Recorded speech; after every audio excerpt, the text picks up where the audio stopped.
We're joined here on The Colour of Country Life by Dr. Teresa Lebel. She's a senior botanist and mycologist at the State Herbarium of South Australia. Teresa, thanks for joining us today. Leading up to the Easter period, an alert's gone out from SA Health about the risks of harvesting or collecting wild mushrooms for consumption. Just what's the background to this? Why are we needing to put that information out around this time of year? Well, it's a little bit interesting this year.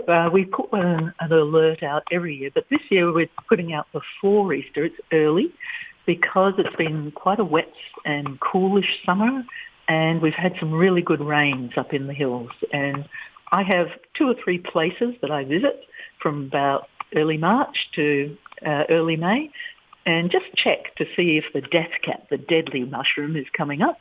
And unfortunately, it started early this year, and I collected 3 kilos of the death cap in the Adelaide Hills on Sunday.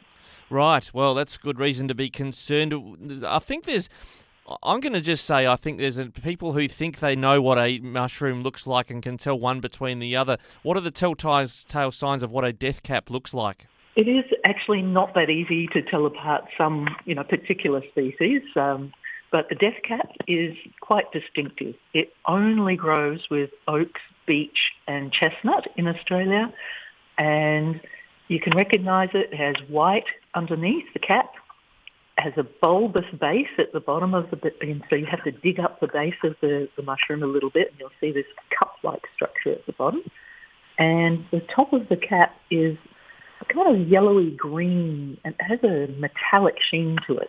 There's no other mushroom that has that combination of characters that grows under oaks, beech and chestnut. All right, so that's the death cap people need to watch out for. But what are the risks in terms of just picking wild mushrooms? I know it was a pastime of people and may even be for some in the modern era, but do you really need to know what it is you're picking? It's a great idea to know what you're picking. So almost all the other species that we know of that can cause you severe gastro or put you into hospital tend to be things that aren't going to kill you.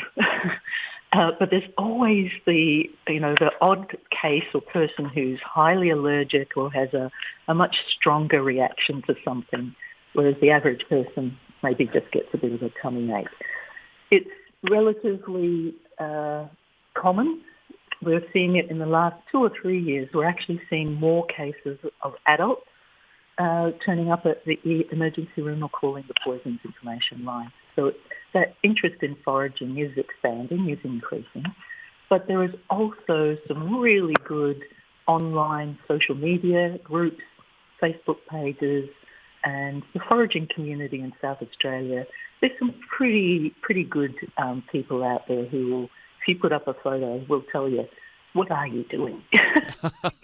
Now, you mentioned the Poison Information Centre there. What's the number people should call? I know there's other resources, but there's also 000 as well. But what's the number they can ring for information of if they have consumed mushrooms and had side effects?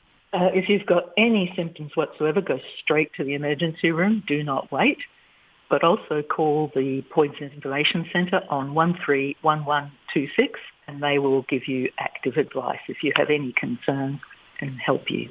And when it comes to the symptoms of this, and I have to confess, we suspect we lost a dog of ours due to it eating wild mushrooms that had just popped up in a lawn. So pets can consume these as well. What are the symptoms, whether they're human or animal, of someone that's consumed death cap or other dangerous mushrooms?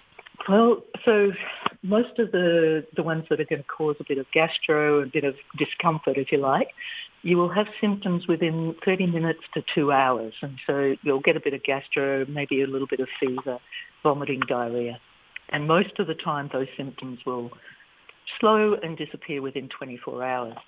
Unfortunately, with the death cap and related mushrooms, those symptoms will go away, but the damage to your kidney and liver have already happened, and the symptoms will come back 24 to 48 hours, even 72 hours later with a vengeance. And at that point, you're on the kidney and liver organ donor list or on your way out, basically, it's dead. Yeah, so that's certainly a very important thing to bear in mind. You might have short-term pain or symptoms, but yeah, you could do some serious damage to yourself if you don't know what you're doing. Exactly. So, we tell anybody, if you were going out into an apple orchard, you wouldn't go and eat, green apples. Or if you did, you wouldn't do it more than once. In this case, learn a bit. There are some really good books out there now and groups who can take you out and point out some of the dangers as well. It's like anything. Learn a bit, know a bit, and if you're not absolutely 100% certain, don't do it. Yeah, and I guess lastly, I just have rattling in my head, there was a talk in previous years, there was an app or some apps people like to share, but then there was caution about whether those apps are actually sort of customised for the Australian experience. Am I just thinking that up, or was there something like that in recent years? There have been a couple of apps, and they're useful in narrowing down what you might have, what you think you might have. But yes, almost all of them are based on Northern Hemisphere mushrooms, and unless you're, looking under pine trees or exotic trees, then, your chances of actually determining what you might have go down dramatically. Yeah, and I guess to sort of paint the picture for people, you're a mycologist and I'm very much a mug in this area, but there's actually an incredible amount of diversity in terms of the number of mushroom and fungi species. So two things could look very similar, but actually be quite different. Oh, absolutely. And with the Australian native mushrooms in particular, we have names for less than sort of 10 to 15% of the species.